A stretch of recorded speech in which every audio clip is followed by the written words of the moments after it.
Капли Синекот от швейцарской компании Novartis выпущены специально для детей возрастом от 2 месяцев. Этот препарат применяется только в случае сухого кашля у ребенка, когда при кашле не отходит мокрота. Синекот подавляет кашлевый рефлекс в мозге, а не лечит бронхи.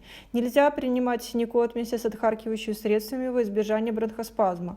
Педиатры советуют применять детям при сухом кашле перед сном, так как это позволит детям восстановить силы и быстрее выздороветь.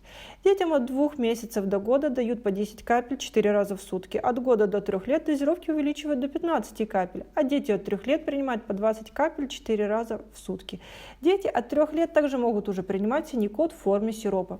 Капли содержат незначительное количество этанола и могут вызывать незначительную сонливость.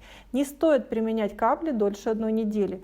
Будьте внимательны, ведь сухой кашель может быть симптомом коклюша или аллергии.